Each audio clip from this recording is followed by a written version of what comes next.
Recording is on. Buenos días, buenas tardes a todos y a todas. Mi nombre es Isabel Lema Blanco.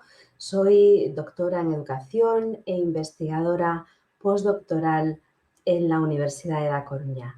Os voy a compartir mi presentación para que la podáis ver.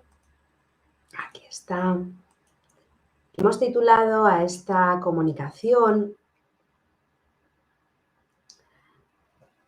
Comunicación y poder en la cobertura mediática del desastre del Prestige, de la manipulación informativa a la autocensura. Se trata de una investigación que hemos desarrollado que trata de analizar cuál ha sido el tratamiento del desastre ambiental del Prestige desde la óptica de los periodistas. Para contextualizar brevemente esta investigación, queríamos recordaros que el 13 de noviembre del 2002, el petrolero Prestige, cargado con 77.000 toneladas de fuel, zozobró frente a las costas gallegas. Posteriormente, después de un periplo alrededor de las costas, el barco se partió en dos, se hundió, muy próximo, en una zona muy próxima a Finisterre, causando el vertido de fuel, una marea negra que anegó en primer lugar las playas gallegas, pero que posteriormente llegó tanto a todas las playas de la cornisa cantábrica como también del norte de Portugal. Este desastre ambiental fue provocado por 64.000 toneladas de fuel que llegaron a 2.000 kilómetros de costa contaminada por la marea negra. El Prestige supuso además una reacción cívica inédita en Galicia y, como algunos autores han señalado, la toma de conciencia por parte de la población de los espejos distorsionados con los que los medios de comunicación pueden reflejar la verdad. Por tanto, el objeto de estudio es conocer las experiencias, las vivencias y las circunstancias que rodearon el tratamiento informativo de la catástrofe, centrándonos en la perspectiva personal del periodista como mediador entre la realidad y la sociedad. Entre los diferentes objetivos específicos del estudio, en esta presentación nos vamos a centrar en el segundo, en el análisis del contexto sociopolítico en el que desarrollaron su trabajo profesional estos periodistas, centrándonos en las condiciones de libertad informativa y en los factores que pudieron limitar en su momento dicha libertad de actuación en el ámbito de su desempeño profesional. Se trata de un estudio cualitativo en el cual realizamos entrevistas en profundidad a 9 profesionales de medios de comunicación que tenían sede en la provincia de A Coruña, porque fue la primera provincia afectada por la catástrofe del Prestige y donde más próximo estaba también el petrolero antes de hundirse. Los periodistas y profesionales seleccionados tuvieron una experiencia directa en la cobertura del desastre, es decir, ellos participaron directamente en la elaboración de las informaciones o tenían también un alto grado de conocimiento del funcionamiento interno del medio. Hemos seleccionado tanto profesionales de medios públicos de comunicación como de medios privados. 4 profesionales de medios públicos pertenecían todos ellos a televisiones, bien a Televisión Española o a la Corporación de la Radio Televisión de Galicia.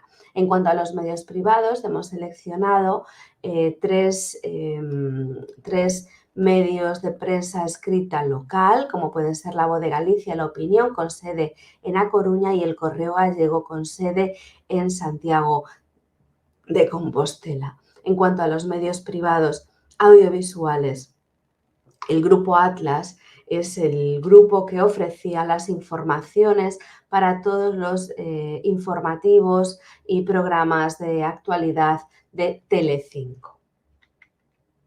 Además, realizamos un análisis documental en el cual hemos revisado denuncias y comunicados públicos relativos al desarrollo de la labor del periodista durante el Prestige, como por ejemplo denuncias denuncias, por ejemplo, de las asociaciones de periodistas como APIA, del Colegio Profesional de Periodistas de Galicia, del Movimiento por las Libertades Públicas, así como también hemos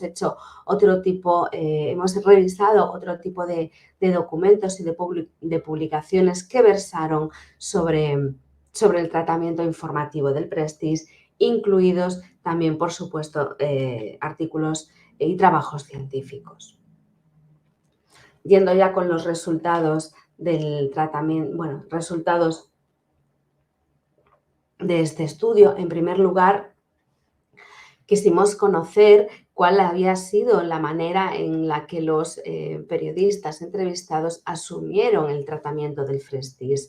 Y existe pues una opinión bastante compartida por todos ellos de que el Prestige supuso un reto profesional, pero también un reto personal. Este reto o esta motivación personal dependió de 3 factores clave. En primer lugar, la relevancia de la investigación, la novedad, la urgencia de esta crisis y potencial desastre ambiental le supuso la obligación de investigar, de hacer un análisis más pormenorizado y concienciudo de la información que iban obteniendo. Les obligó también a consultar fuentes de información que no eran comunes en su tarea diaria, fuentes de expertos, fuentes de países extranjeros, especialmente porque las administraciones gallega y española decretaron en un primer lugar un silencio informativo. En segundo lugar, la motivación también dependía de la indignación personal ante el suceso, que produjo que se implicasen de mayor medida, si cabe, tanto profesional como personalmente en el ejercicio en el desempeño de su profesión. Y en tercer lugar, como no, uno de los condicionantes clave fue la libertad. El periodista aprendió y creció profesionalmente durante el ejercicio de su trabajo en todo el periodo de cobertura del desastre del Prestige, asumiendo en muchos casos, especialmente en los medios de comunicación privados, una mayor responsabilidad y autonomía. No es unánime esta libertad, luego veremos por qué, pero en la medida de sus posibilidades, el periodista reivindicó su libertad para ofrecer informaciones veraces y complejas acerca del desastre y de su potencial impacto sobre la costa, sobre la economía y sobre la sociedad gallega. De las entrevistas, del análisis de las entrevistas y también del análisis documental, podemos deducir que el funcionamiento de los medios durante el Prestige no fue similar y no fue parejo. En primer lugar, podemos identificar cómo funcionaron los medios de comunicación públicos, tanto Televisión Española como la Televisión de Galicia. Unos medios que estaban altamente condicionados por el poder político. Los contenidos producidos estaban alineados con las directrices establecidas por la dirección del medio o incluso siguiendo las indicaciones del propio gobierno estatal o autonómico. Esto produjo que se realizase un sesgo informativo. Hechos socialmente significativos no fueron recogidos, lo cual rompió el equilibrio de la comunicación.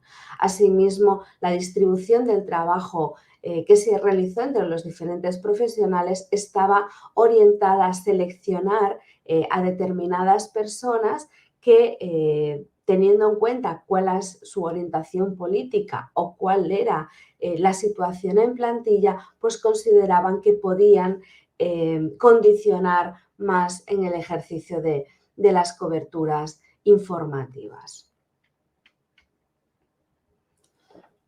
Los trabajadores de Televisión Española describen la manipulación política como un intento de limitar la libertad de expresión, por ejemplo, minimizando las dimensiones de la catástrofe o eliminando la opinión de fuentes no oficiales críticas con la actuación del gobierno, que trataban de evidenciar la verdadera dimensión de la catástrofe. Por ejemplo, un periodista de un medio público, de una televisión pública, nos contaba que ellos partían de dos limitaciones. Una externa, porque no se tenía acceso a determinadas fuentes, solo se les permitía acudir a las fuentes oficiales, como puede ser la Xunta de Galicia, y además se impedía de forma expresa que se citasen otras fuentes, como por ejemplo instituciones de Portugal, fuentes del gobierno francés, del CEDRE, etcétera, ¿no? También se limitaban otras fuentes, tanto de partidos políticos como organizaciones ecologistas o plataformas sociales que emergieron durante la crisis del Prestige. Un ejemplo de ello, por ejemplo,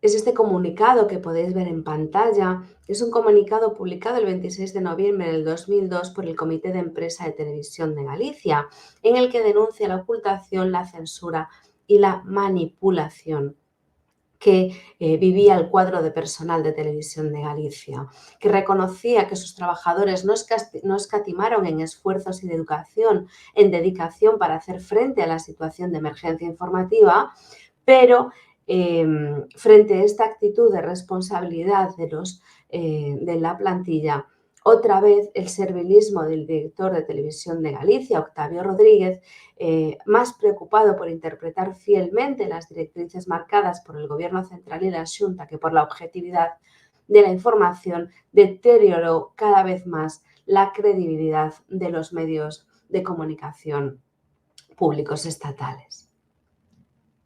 Por otro lado, los medios de comunicación privados podemos diferenciar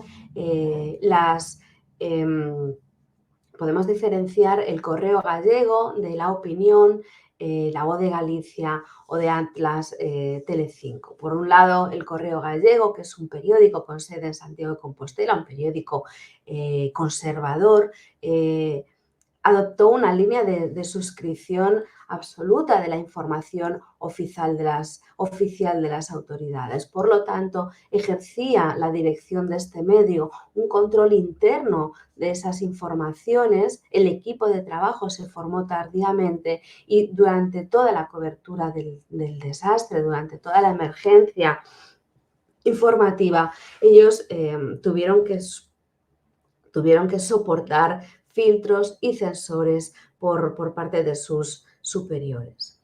Por otro lado, La Voz de Galicia conformó un equipo de 30 periodistas ya desde prácticamente el día siguiente de que el barco empezase a zozobrar por las costas gallegas. La Voz cubrió permanentemente el Prestige a lo largo de meses y sus trabajadores pudieron realizar su trabajo, su cobertura informativa de una manera bastante autónoma y libre, principalmente en los meses de noviembre y diciembre del 2002. Pero desde enero del 2003 se detectó de manera clara un cambio de orientación por parte de la dirección.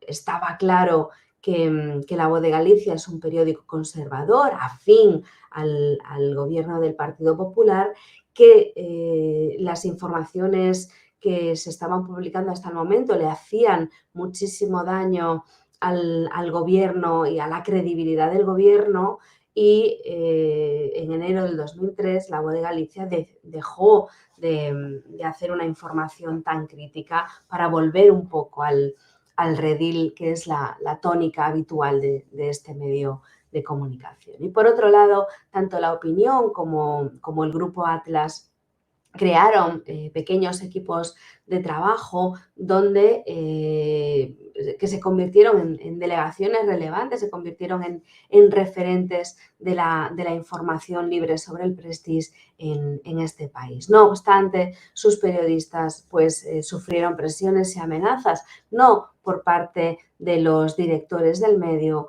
o de los propietarios del medio, pero sí por parte de los dirigentes políticos, como ahora pues explicaré, ¿no? ¿Cuál ha sido la estrategia de comunicación del poder durante esta crisis ambiental? En primer lugar, lo hemos mencionado, un apagón informativo. Las autoridades no ofrecían información acerca de qué es lo que estaba ocurriendo realmente con ese barco, con ese petrolero lleno de bidones de fuel que parecía que iba a accidentarse, bueno, que se había accidentado y parecía que iba a romperse delante de las costas gallegas. Siempre se trató de minimizar el posible riesgo de la catástrofe y cuando llegaron las primeras manchas de fuera a la playa, ustedes recordarán las frases de antiguos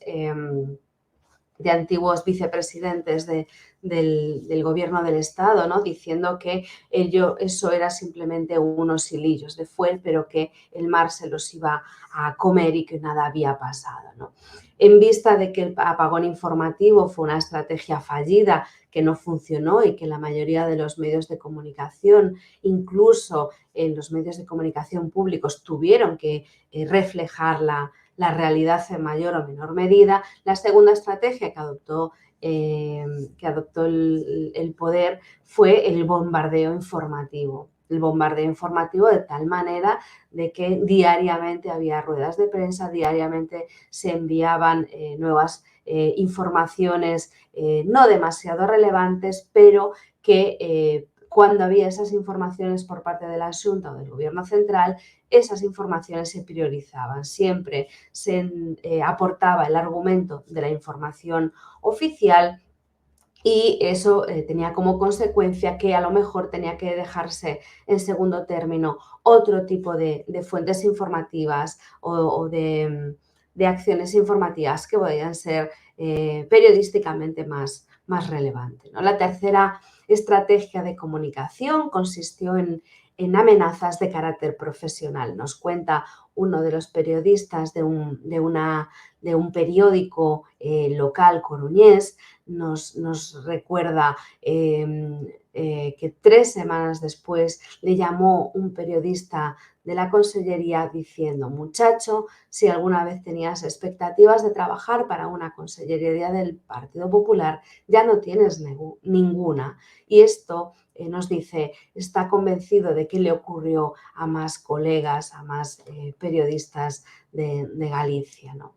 La cuarta estrategia, en vista de que incluso las amenazas de tipo profesional no funcionaban, la cuarta estrategia del gobierno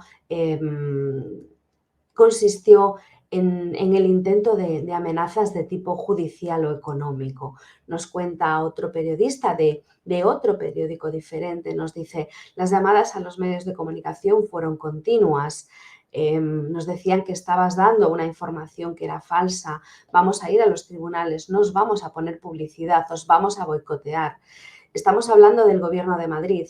Rajoy tenía un jefe de prensa específico para eso en la torre de control. Rajoy tenía un equipo de Madrid para controlar que no saliese la mancha de fuel en los medios.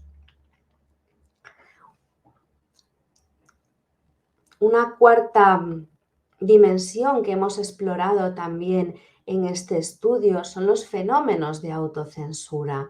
Parece que los fenómenos de autocensura son bastante habituales o generales y según apunta este periodista de un medio público de comunicación, la autocensura tiene relación con una situación contractual de precariedad laboral, donde en televisión española había menos que en ningún sitio, porque la mayoría del personal de plantilla era personal fijo y funcionario, ¿no?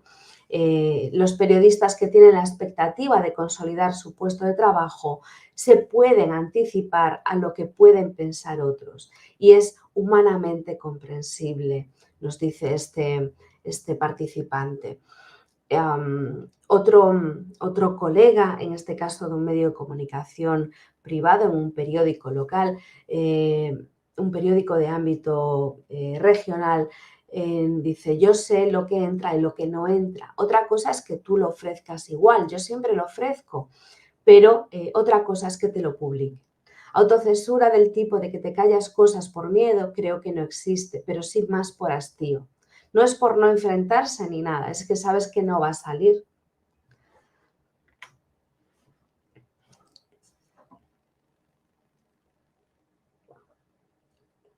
La limitación de las libertades de expresión y de información tiene también un impacto directo en la atribución de responsabilidades y de compromiso de los periodistas.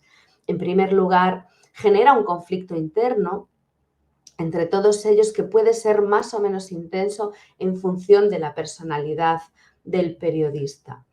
En general, el periodista de un medio de comunicación privado deja de percibir cualquier responsabilidad social propia y proyecta dicha responsabilidad informativa en el equipo directivo del medio para el que trabaja. Es decir, que si ellos se ven limitados en el ejercicio de su libertad de información, se retraen de su responsabilidad personal para proyectarla en la responsabilidad del medio. Y dicen que es ahí a donde la ciudadanía, a esos directivos, a donde la ciudadanía les tiene que reclamar la ética periodística.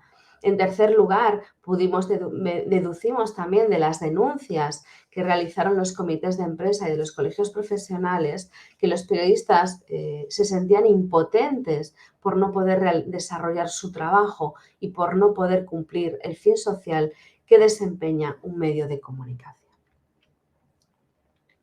Finalmente, quiero terminar esta comunicación recordándoles que la manipulación informativa no es algo banal ni tampoco es algo puntual que se pueda haber limitado solo a la catástrofe del Prestige, sino que actualmente pues, los trabajadores de la Televisión de Galicia vienen denunciando 200 viernes negros contra la manipulación de Feijóo. La plataforma Defende a Galega denuncia que el todavía presidente de la Xunta deja a Galicia con unos medios públicos al servicio del Partido Popular. El Prestige enseñó que no solo la manipulación informativa era necesaria, sino que también era rentable de una manera política. Muchas gracias por vuestra atención y si tenéis mayor interés en conocer este estudio podéis contactar conmigo en el correo electrónico isabel.lema@udc.es.